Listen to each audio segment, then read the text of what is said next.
안녕하세요. 여러분은 혹시 갑자기 돈이 생긴다면 무엇을 하고 싶으십니까? 내가 받는 월급 이런 것이 아니라 갑작스럽게 돈이 생긴다면 말이에요. 로또처럼 큰 금액이라면 이것저것 원대한 계획을 세우기도 하겠지만 혹시나 누군가에게는 한 끼 식사, 옷 한 벌값 같이 크지 않은 돈이라면 어떨까요? 길에서 갑자기 1, 2만 원을 줍게 된다고 해도 제일 먼저 드는 생각은 무엇일까요? 최근 들어서 저도 이런 일에 대해서 생각을 한번 해보았는데요. 공돈이 생겼다고 좋아하면서 그날 치킨이라도 사 먹지 않을까 싶어요. 이런저런 생각을 해보았지만 제 결론은 전부 다 저를 위해 쓰는 것이더라고요.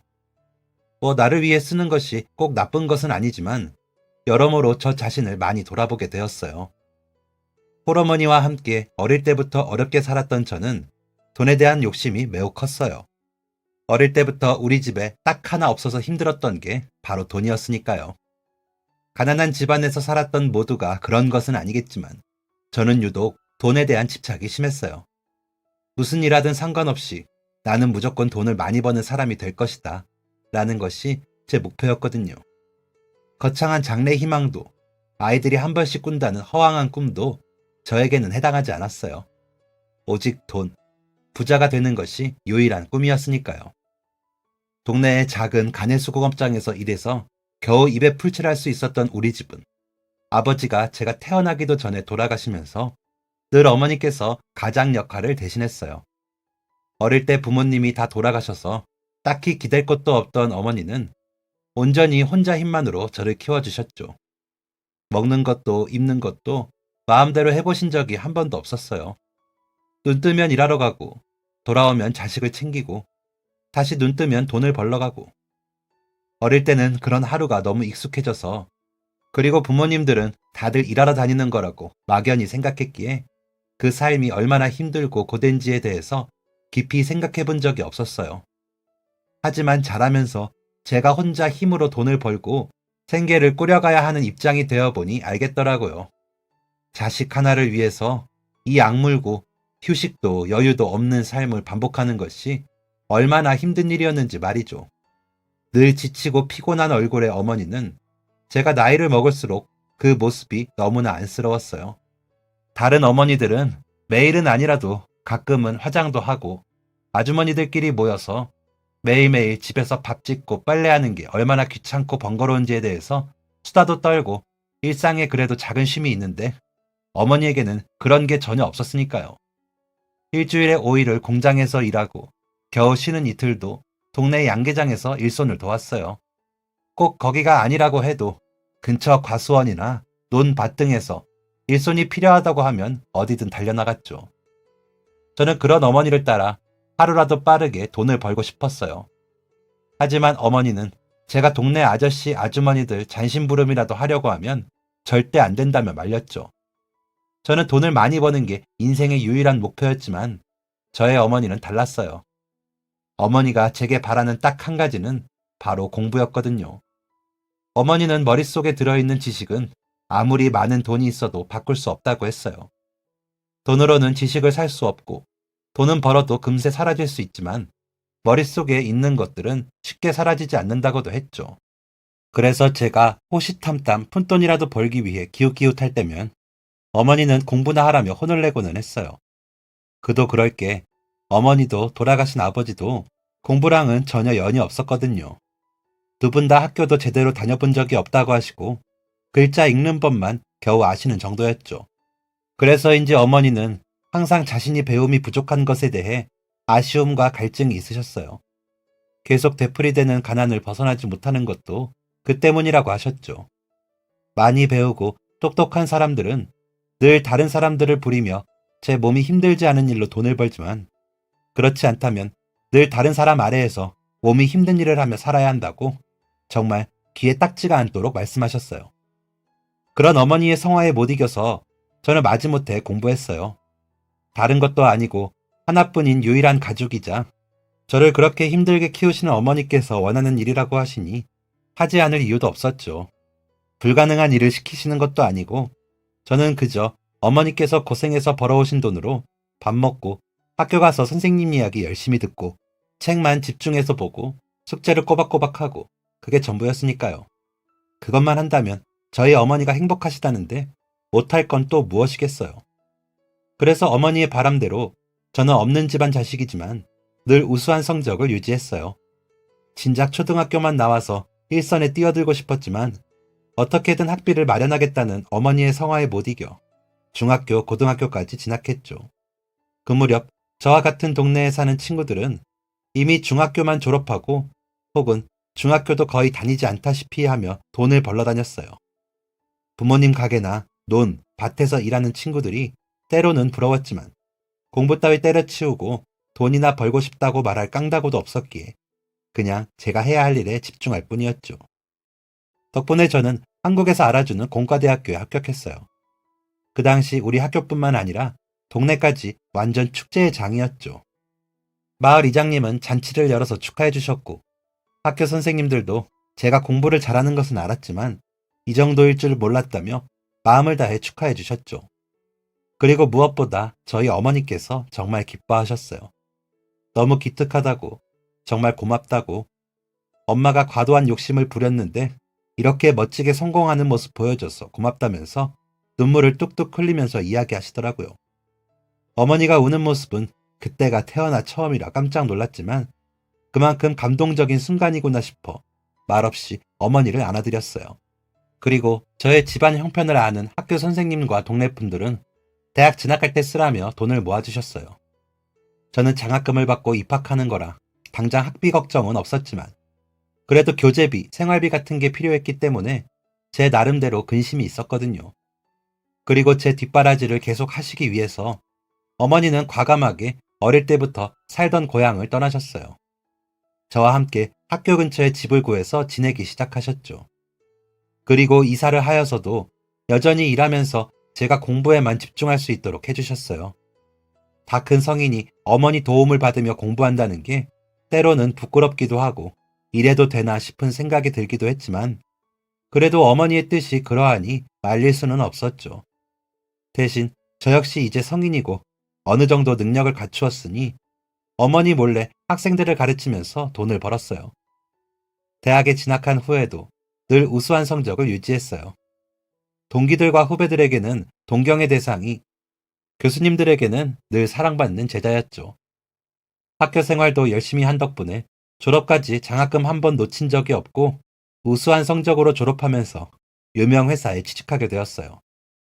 의료 분야의 첨단 기술을 접목해서 개발하는 곳이었는데 처음 입사하고 월급을 받았을 때 정말 깜짝 놀랐어요. 그동안 어머니께서 공장이나 식당에서 벌었던 돈의 몇 배나 되는 금액이 들어왔거든요. 저도 모르게 처음 월급 받은 날 눈물이 났어요. 이런 게 어머니께서 늘 말씀하셨던 거구나. 이런 게 성공이라는 거구나 싶은 생각이 들었거든요. 그 돈을 몇 번이나 다시 보고 또 다시 보면서 처음으로 공부하기를 잘했다는 생각이 들었어요. 그리고 제가 받은 월급을 그대로 어머니에게 드렸는데 처음에 너무 깜짝 놀라시더라고요. 이 금액이 정말 한 달마다 들어오는 월급이 맞냐면서 몇 번이나 눈을 비비며 믿을 수 없어 하셨죠. 저랑 어머니는 서로를 부둥켜 안고 이제 됐다, 됐어를 외치면서 기뻐했어요. 그러면서 제가 너무 자랑스럽다는 말도 덧붙이셨죠. 그 뒤로 저의 삶은 조금씩 나아지기 시작했어요. 집도 처음 저희가 이사 올 때 살던 곳보다 조금 더 깔끔하고 좋은 곳으로 옮겼고 처음으로 어머니를 모시고 비싼 고기를 먹으러 가기도 했죠. 백화점에 모시고 가서 예쁜 옷과 신발, 화장품을 사드렸을 때는 세상을 다 가진 듯 했어요. 서투르지만 화장하고 우아하게 드라이하고 나와 수줍은 듯 거울을 보는 어머니의 모습을 보며 정말 많은 생각이 교차했어요. 우리 어머니는 참 곱다는 생각이 들기도 하고 어머니도 저렇게 꾸밀 줄 아시는구나 하는 생각도 들고 또 그동안 저 때문에 이렇게 예쁜 모습을 마음껏 꾸미지도 못하고 다니셨구나 하는 생각이 들어 죄송한 마음도 들었어요. 그리고 어머니의 모습을 보면서 다시 한번 다짐했죠. 내가 더 열심히 하자. 잘하자. 그래서 지금까지 나를 키우느라 고생하신 어머니에게 조금이라도 더 보답하고 행복하게 해드리자고요. 그리고 어느새 회사에 다닌 지도 5년 차가 되었어요. 저는 그동안 돈도 꽤 모았고 삶은 어릴 때와는 비교도 할 수 없을 정도로 안정적이었죠. 어릴 때 늘 하던 돈 걱정도 어느 순간부터 하지 않았고, 당장 이번 달 집세가 없을까, 먹을 거는 어떻게 살까 하는 걱정도 해본 적이 없었어요. 여름에는 시원하고 겨울에는 따뜻한 집에서 지내며 먹고 싶은 음식은 언제든 사 먹을 수 있을 정도였죠. 그런데 일이 익숙해지기 시작하고 생활이 안정화되기 시작하면서 슬슬 다른 생각이 들기도 했어요. 그 당시 제가 아는 선배와 후배가 힘을 합쳐서 새로운 회사를 운영하려고 계획하고 있었거든요. 우연히 모임에 나갔다가 그 이야기를 듣고는 솔깃해지더라고요. 아이템 자체가 꽤 괜찮아 보여서 실행하면 꽤 성공적이겠다는 느낌이 들었어요. 또 진짜 돈을 벌기 위해서는 남들보다 뒤처지거나 남이 주는 일에 만족하지 말고 내가 남을 앞서가야 한다는 이야기에 혹하기도 했죠. 그 부분에 있어서는 저도 매우 공감하는 바였으니까요. 남의 밑에서 주어진 일만 해내는 것은 결국 제자리 걸음일 뿐이지, 진짜 큰 돈을 벌려면 내가 가진 기술력으로 다른 사람들보다 빠르게 치고 나가야 하는 거죠. 하지만 충분한 월급에 좋은 직장을 그만두기란 쉽지 않을 일이긴 했어요. 지금 이렇게 나에게 과분한 돈을 벌고 있는데 여기를 박차고 나가서 과연 하고 싶은 일로 돈을 벌 수 있을까 하는 고민이 됐었죠. 그리고 어머니를 설득하는 것도 걱정이 되었어요. 잘 다니는 좋은 직장을 그만두고 확실치 않은 일에 매달리겠다는 이야기가 선뜻 나오지 않더라고요. 그래서 우선은 사람들이 회사를 준비하는 과정을 옆에서 계속 도왔는데 곁에서 보면 볼수록 자꾸만 욕심이 생겼어요. 그래서 결국 과감하게 저도 함께 창업을 준비하기로 했죠. 어머니에게 이야기를 드리기 직전까지 걱정이 많이 됐어요. 당장이라도 뜯어 말리실 게 분명했거든요. 하지만 어머니의 반응은 제 예상과 매우 달랐어요. 오히려 하고 싶은 일이 있다면 실컷 해보라며 응원을 해주시더라고요. 제 예상과 크게 다른 어머니의 반응에 매우 놀랐지만 그래도 걱정이나 반대가 아닌 응원을 해주신 덕분에 저는 용기를 내어 사업에 도전할 수 있었어요. 그렇게 꼬박 1년을 창업 준비를 했고 마침내 저는 같은 학교 출신이었던 선배 후배와 함께 공동 대표로 사업을 시작했어요. 다른 사람 밑에서 주어진 일만 묵묵히 수행하다가 내가 주체가 되어서 일을 끌어내 가야 하다 보니 어려운 점이 꽤 많았어요. 저희가 운영하는 기술 자체는 이제까지 해왔던 일들과 크게 다른 부분은 없었지만 사업은 제가 가진 기술을 갈고 닦는 것만으로는 충분하지 않았어요. 무엇보다 대표로서 영업사원이 되어 저희 기술과 회사를 홍보하기 위해 적극적으로 나서야 했죠. 이런 일들을 대신해주던 회사의 뒤에서만 일하던 저는 초반엔 사람들을 만나고 그 사람들에게 어떻게든 우리 회사를 홍보하려 아부하는 게 쉽지 않았어요. 사실은 몹시 어렵게 느껴졌죠. 그래서 사업을 시작하고 6개월 정도는 정말 힘든 시간을 보냈어요. 하지만 저는 똑똑한 편이었고 무엇이든 빨리 배우는 편이었기에 사업도 마찬가지로 금세 배워나갈 수 있었죠. 그래서 우리 회사는 한동안 고전했지만 시간이 갈수록 조금씩 빛을 발하기 시작했어요. 사람들 만나서 우리 회사에 대해 아부하는 것도 처음에는 어려웠지만 발표도 미팅도 프레젠테이션도 거침없이 진행할 수 있었죠. 그렇게 1년쯤 되니 우리 회사는 이제 막 시작한 신생기업치고 꽤 많은 주목을 받았어요. 다들 저희가 만든 기술의 서비스를 받고 싶어서 연락을 했죠.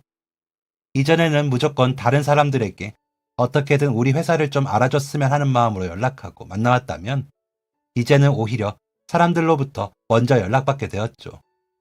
수익도 차츰 늘어갔고 처음에는 3명의 공동대표가 수익을 나누기에는 턱없이 부족했지만 점점 더 이전의 연봉이 부럽지 않을 만큼 수입이 늘어갔어요. 그리고 창업을 한 지 3년 만에 저희는 어느새 이전에 벌던 연봉을 훨씬 뛰어넘는 돈을 벌 수 있었죠. 돈을 벌어들이기 시작하면서 회사도 크게 상승세를 이어나갔어요.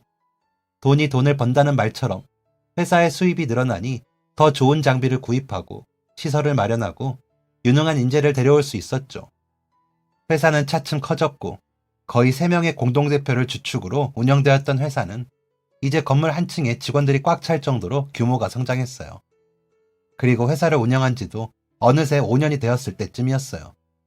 이대로 계속 상승세를 이어가며 대기업이 될 것만 같던 저희 사업은 새로운 국면을 맞이하게 되었죠. 그 당시 대부분의 사업이 하나둘씩 무너져 내려가고 있었어요. 저희뿐만 아니라 대한민국 곳곳에 크고 작은 사업들이 붕괴를 맞이하고 있었죠. 회사는 어려웠고 나라도 어려웠고 국민들 주머니 사정도 어려웠어요. 그러다 보니 저희와 함께 일하던 거래처들에도 영향이 가기 시작했어요. 유행이나 시대를 타지 않는 기술력이라 어려움이 없을 줄만 알았던 저희는 크게 당황했어요. 저희의 기술만이 문제가 아니라 저희의 기술을 이용하는 다른 업체들도 신경 썼어야 하는 거죠. 하지만 이미 속수무책이었어요. 국가의 경제는 큰 위기를 맞이했고 이것을 뛰어넘을 돌파구는 전혀 없어 보였죠. 설상가상 기울어져가는 회사 사정을 보더니 후배는 발빠르게 사업에서 발을 뺐어요. 자신은 불안해서 더 이상 함께하지 못하겠다면서 외국으로 기술 이민을 준비해서 떠나겠다고 했죠. 그러면서 처음 투자한 금액 역시 빼겠다고 선언하며 그동안 일한 부분에 대한 퇴직금까지 요구했어요. 자신이 투자한 금액과 기술에 대한 보답을 받아야겠다는 거죠. 그가 참여한 역량을 무시할 수 없었기에 요구를 들어줄 수밖에 없었어요. 후배가 투자한 자금과 보상을 해주고 나니 회사는 크게 휘청거렸어요. 거래처에서는 줄줄이 부도 소식이 들려오고 당연히 우리 회사도 더 이상 유지를 하기 어려워졌죠. 하루아침에 모든 게 무너져 내리는 것만 같았어요. 어떻게든 버텨보자는 심정으로 버티고 버텼지만 결말은 처참했어요. 큰 빚만 떠안은 채 회사 문을 닫아야 했거든요. 마지막까지 함께 해준 직원들의 월급과 퇴직금을 챙겨주고 나니 제 몫으로 남은 건 어마어마한 양의 빚뿐이었죠. 저는 크게 상심했어요. 취직을 다시 하려고 생각했지만 이런 불경기에 나이까지 많은 제가 갈 수 있는 곳은 없었죠. 태어나 처음으로 어떻게 해야 할지를 모르겠더라고요. 늘 눈앞에 답이 있다고 생각했는데 처음이었어요. 아무리 생각하고 노력해도 아무런 답을 찾을 수가 없었죠. 아내와도 이혼했어요. 제 몫의 빚을 아내와 부담할 수 없었거든요. 저 때문에 가족들을 힘들게 하고 싶지 않았기도 하고 아내 역시 회사가 어려워지면서 계속해서 저랑 다투면서 매우 지친 상태였어요. 사실 다 제가 잘못한 일이기는 해요. 답이 없이 막막한 상황을 보니 가족들을 멀리하고 같이 마주할 때면 신경이 곤두서서 늘 날카롭게 대했거든요. 이미 지칠 대로 지쳐있던 저희는 원만하게 합의 이혼을 진행했어요. 다행히 저희 사이에는 아직 자식이 없었죠. 엎친 데 덮친 격이라는 말처럼 어머니까지 쓰러지셨어요. 병원에서 치료를 시작했지만 별다른 차도가 없었죠. 결국 얼마 지나지 않아 어머니는 세상을 떠나셨어요. 아직 제가 받은 것을 다 효도하려면 멀었는데 마지막에는 다시 고생만 시키다가 보내드린 것 같아 마음이 너무 좋지 않았어요. 그나마 제가 마지막으로 정신을 잡고 있었던 것은 어머니 덕분이었는데 그런 어머니가 돌아가시고 나니 더 이상 저는 삶에서 중요한 것이 아무것도 없는 것 같았어요. 나에게 남은 게 무엇인지 인생을 돌아보니 채무와 떠나간 가족들 뿐이더라고요. 그 후 저는 크게 방황하기 시작했어요. 더 이상 일자리도 알아보지 않았고 그럴 의지도 없었어요. 술로 매일매일 지금을 잊기 위해서 지낼 뿐이었죠. 그렇게 생각 없이 지내다 보니 어느새 저에게 남은 게 정말 아무것도 없었어요. 제대로 된 집도 없어서 길에서 생활하기 시작했거든요. 언제 마지막으로 머리를 감았는지, 샤워했는지, 제대로 된 식사는 언제가 마지막이었는지도 기억나지 않았어요. 그냥 떠돌이처럼 여기저기 몸이 움직이는 대로 그렇게 살아갔었죠. 그렇게 노숙 생활을 한 1년 가까이 했어요. 몸도 마음도 망가질 대로 망가져 있었죠. 그러던 중 우연히 한 지인분이 저를 발견했더군요. 그날도 별다를 것 없이 무료로 밥을 나눠주는 곳에서 줄을 서 있었는데 그곳에 봉사를 나온 분이 저를 알아본 거예요. 그리고 그곳에서 들은 이야기에 제 인생은 다시 한번 전환점을 맞이했어요. 저를 알아보신 그분은 제 아내와도 알고 지낸 사이였는데 제가 전혀 모르고 있던 소식을 알려주었거든요. 저에게 아이가 있었어요. 생각하지도 못한 일이었죠. 알고 보니 아내는 저와 이혼할 때 임신 중이었더라고요. 이혼을 결정할 때쯤 알았지만 괜히 자식이 생겼다는 이유로 저에게 부담을 주고 싶지 않아 비밀로 했다고 해요.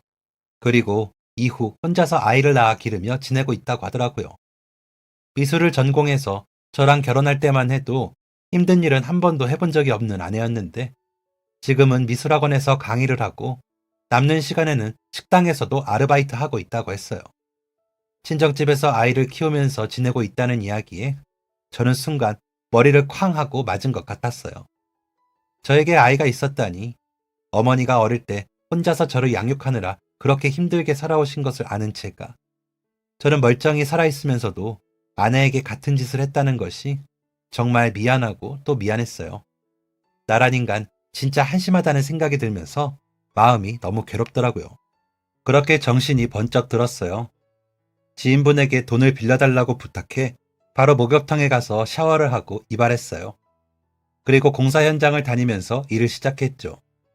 일하는 틈틈이 다른 취업할 만한 곳이 있는지 알아보며 여기저기 이력서를 뿌리고 다녔어요. 주변 지인들에게도 오랜만에 연락해 혹시 작은 일이라도 제가 할 만한 일이 있다면 연락달라고 부탁했죠. 지금의 모습으로는 아내와 아이 앞에 나타날 수 없다고 생각했어요. 그래도 내가 두 사람을 굶기지 않을 능력을 갖추고 그때 찾아가지 싶었죠. 하지만 그렇다고 너무 늦어도 안 됐어요. 이미 저와 이혼한 이후로 아내는 많이 힘들었을 테니까요. 하루라도 빠르게 아내와 아이를 찾아가고 싶어 매우 필사적이었어요. 그러던 중 지인분이 자신이 운영하는 공장에서 단기 계약직 근로자를 구하고 있다며 혹시 일해보는 것이 어떤지 연락했어요. 지금은 단기 계약직이지만 6개월만 지나면 정규직으로 전환도 가능하고 기술이 필요한 직업이니 공사 현장에서 근무하는 것보다도 처우도 급여도 훨씬 낫다고 했어요. 실제로 환경도 급여도 훨씬 나은 게 맞았고요. 다만 이전에 대기업에 다니고 회사 대표까지 역임했던 제가 직원 중 가장 낮은 직급을 해도 괜찮은지 걱정하더라고요. 하지만 그 당시 저는 물불 가릴 여유가 없었어요. 우리 가족들을 위해서 제 자존심 같은 것은 아무것도 아니었죠. 그리고 숨만 쉬면서 일했어요. 제대로 먹지도 쓰지도 않고 공장에서 추가 근무가 있으면 무조건 하고 쉬는 날이면 공사 현장에서 근무하며 일당을 받았죠. 그렇게 1년 악착같이 돈을 벌었고 아직 남은 빚이 있었지만 그래도 공장에서 정규직 전환이 되면서 드디어 아내와 아이 앞에 설 수 있겠다는 생각이 들었어요. 용기를 내어 아내에게 연락했고 제 연락을 받은 아내는 그동안 얼마나 힘들었는지 한참을 울더라고요. 그리고 며칠 뒤 저는 처음으로 제 아이를 볼 수 있었어요. 아내에게 그때는 제가 미안하다고 사과했어요. 아내의 손을 잡는데 처음 결혼 반지를 끼워주었을 때와 다르게 바짝 마르고 다 부르트고 굳은 살까지 생겼더라고요. 그동안 얼마나 힘들었을지 손만 봐도 알 수 있을 정도였어요. 평생 예쁜 것만 보고 연필과 물감만 다루던 손이었는데 저 때문에 제가 그렇게 만들었다는 생각에 너무너무 미안했어요.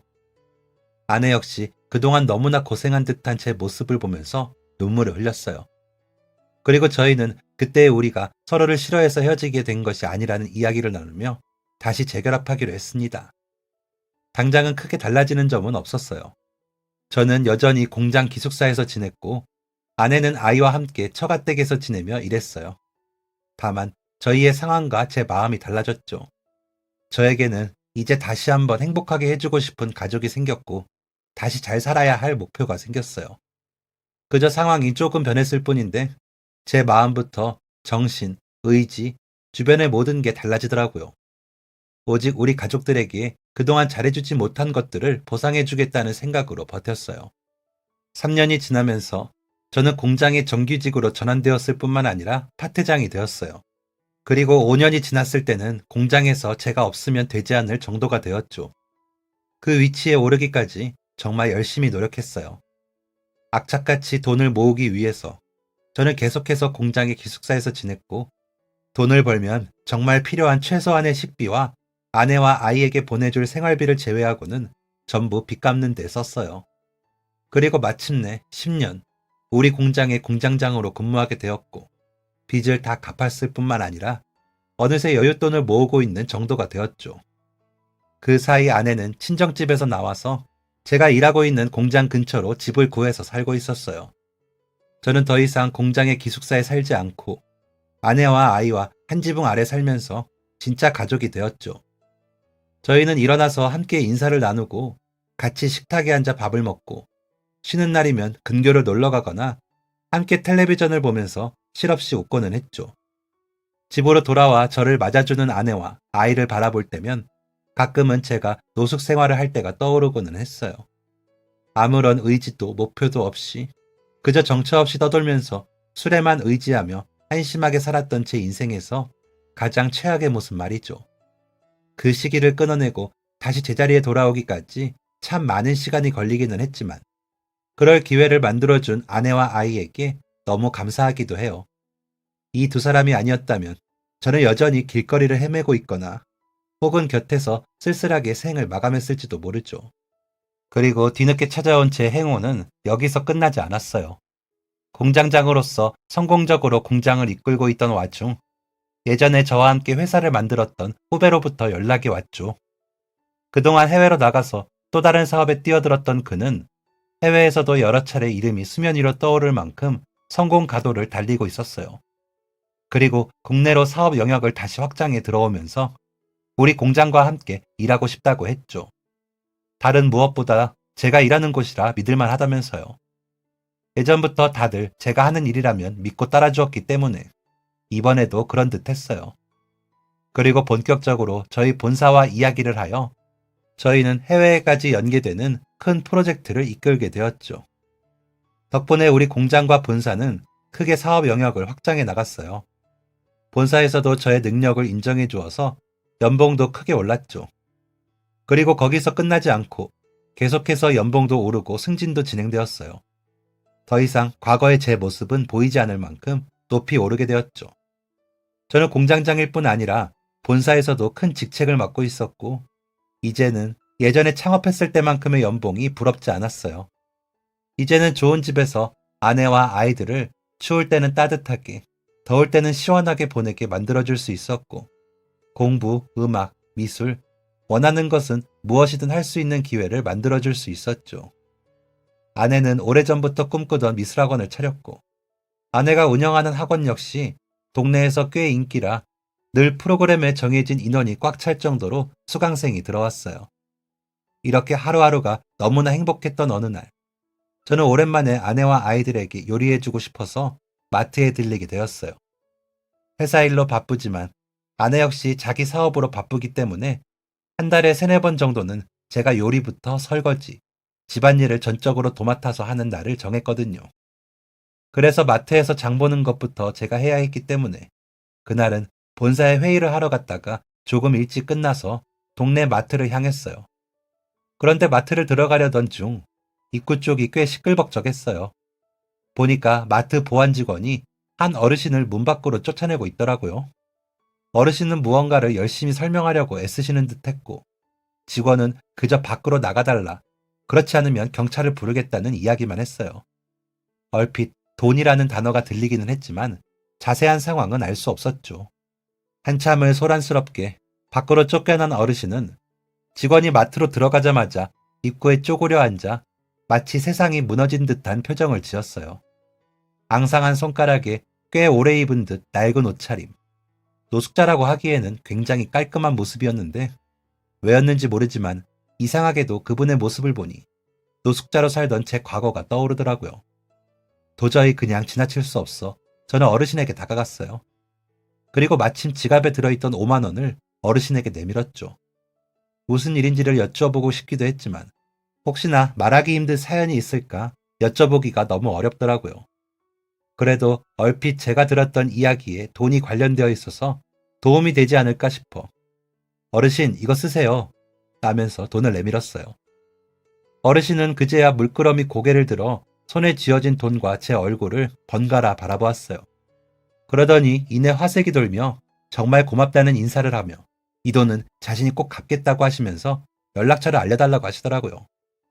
연락처나 계좌번호를 알려주면 자신이 어떻게든 다시 돌려주겠다고 하시길래 저는 그렇게 큰 돈도 아니고 이 정도는 돌려받지 않아도 괜찮다고 도움이 되었다면 그걸로 충분하다고 인사를 드리고 마트 안으로 들어갔죠.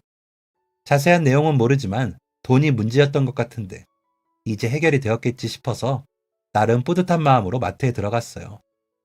그렇게 다시 마트에서 쇼핑하려는데 입구쯤에 다다르니 다시 시끄러운 소리가 들리더라고요. 사람들의 다급한 목소리와 서로 따지는 듯한 높고 날카로운 음성이 들려와 저도 모르게 뒤를 돌아보았어요. 그런데 돌아보니 아까 제가 5만 원을 드렸던 어르신과 마트 직원들이 다툼하고 있더라고요. 대체 이게 무슨 일인가 싶었는데 어르신은 마트로 들어오려고 하시는 듯 했고 직원은 계속 안 된다고 이야기를 하는 것 같았어요. 어르신은 손에 돈을 펼쳐 보이면서 돈 여기 있잖아요. 돈 있으니까 물건 살 수 있어요. 들어가서 필요한 것만 빨리 사고 나옵시다. 간절하게 이야기하고 계셨죠. 상황이 점점 험악해지는 것 같아 제가 나서야겠다는 생각이 들었어요. 가까이 다가가 무슨 일인지 물어보려 하는데 어르신께서 저를 보더니 무척 반가워하셨어요. 직원분들은 깊이 한숨을 내쉬더니 아까 제가 오기 전에 무슨 일이 있었는지를 이야기해 주시더라고요. 아까 물건을 잔뜩 고르시더니 계산대에서 지갑이 없어졌다고 하시는 거예요. 자기가 조금 전까지 정말 지갑이 있었는데 없어진 거라며 혹시 물건을 외상으로 달아줄 수 있냐고 하시면서 저희는 당연히 안 된다고 했죠. 그랬더니 진짜 자기가 돈이 있었다고 이따가 가져다 줄 테니까 지금은 물건을 그냥 주면 안 되냐고 계속 그러시는 거예요. 아휴, 그래서 저희는 계속 안 된다고 하고 돈 가져오셔서 다시 구매하시라고 했는데 그래서 언성이 조금 높아지다가 도저히 안 될 것 같더라고요. 계속 뭐라고 하시는데 아무튼 그 행색도 조금 그렇잖아요.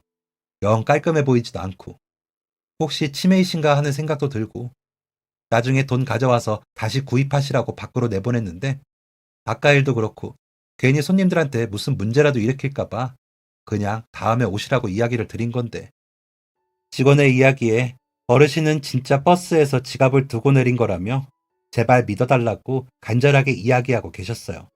그리고 지금 꼭 사야 할 물건이 있어서 다음에 올 수가 없다고 다른 사람들한테 패기치지 않을 테니까 제발 물건을 살 수 있도록 해달라고 하셨죠. 너무나 간절하게 이야기를 하시는데 제가 도와야겠다는 생각이 들었어요. 그래서 저는 직원분께 혹시나 무슨 일이 일어난다면 제가 다 책임질 테니 저랑 어르신이랑 같이 들어가서 물건을 구입하고 나올 수 있게 해달라고 부탁했죠. 직원은 잠깐 난처한 표정을 짓더니 그럼 빠르게 다녀오시라고 옆에 꼭 붙어서 다녀오라며 저희를 들여보내 주었어요. 어르신은 자신을 매몰차게 대한 직원에게도 몇 번을 고개 숙여 고맙다는 인사를 하더라고요. 그러더니 물건을 구입하면서 저에게도 몇 번이나 고맙다고 인사를 하셨어요. 약속대로 필요한 물건을 빠르게 카트에 담아 구입을 하고 저도 어차피 살 게 있었기 때문에 제가 같이 계산하겠다며 어르신 몫의 쇼핑 물품까지 계산했어요. 보니까 죽이랑 기저귀, 라면, 과자 등 여러 가지 생필품과 간식거리가 대부분이더라고요. 기저귀는 어디에 쓰시는 거지? 하는 생각이 잠깐 들었지만 필요하신 경우들도 있다고 하니 그런 건가 싶어서 대수롭지 않게 넘겼어요. 어르신은 오늘 정말 큰 도움을 받았다며 제가 아니었다면 어떻게 되었을지 모르겠다고 정말 고마워하시더라고요. 그 사이 저는 아까 타고 오신 버스 번호를 여쭤보고 버스 회사로 연락해서 혹시 분실된 지갑을 보관하고 있는지 확인하고 나중에 발견하게 되면 저에게 연락달라고 전달했어요. 어르신에게도 연락이 오면 제가 다시 지갑 가져다 드릴 테니 걱정하지 마시라고 안심시켜 드렸고요. 그리고 짐이 많으니 택시를 타고 들어가는 게 좋겠다고 말씀드려 택시를 직접 불러드리기도 했죠. 어르신은 택시를 타기 직전까지 고개를 숙여 감사하다고 인사를 하셨어요. 그리고 저는 어르신의 사연이 조금 궁금해져서 집으로 돌아가려다 타고 가는 택시의 뒤를 따라가 보았어요. 택시는 더 이상 차로 들어가기 힘든 좁은 골목길 앞에서 멈추었죠. 짐을 잔뜩 들고 내린 어르신은 언덕을 향해 오르기 시작했어요. 좁은 골목에 산을 깎아 만든 듯 높은 언덕길은 어르신보다 젊은 제가 걸어 올라가기에도 숨이 턱턱 막히는 듯 했어요. 그런데 어르신은 양손에 짐까지 잔뜩 들고 굽이굽이 언덕길을 오르시더군요. 그리고 철제를 대충 세워서 만든 판잣집 앞에 멈춰 서더니 문을 두드리며 나 왔어 라고 하셨어요. 저는 골목에 몰래 숨어서 그 모습을 지켜봤는데 이내 문이 열리더니 어린 아이들과 한 어르신이 밖으로 나왔어요. 대략 4살, 6살로 보이는 듯한 아이들은 어르신과 익숙하게 아는 사이인 듯 뛰어나와 반갑게 인사를 하더라고요. 어르신에게 매달리면서 손에 들고 있는 봉투 안을 들여다보더니 과자를 꺼내며 한바구음을 지었어요. 아이들과 함께 나온 어르신은 뭐하러 또 이런 걸 사왔냐며 미안한 듯한 표정을 지으셨죠. 뒤에서만 몰래 지켜보던 저는 무슨 사연인지 궁금했지만 차마 뒤를 따라왔다가 말하기가 민망해 그냥 돌아섰어요. 그리고 집으로 가서도 한동안 어르신과 아이들 그 좁고 가파른 골목의 모습이 잊히지 않더라고요.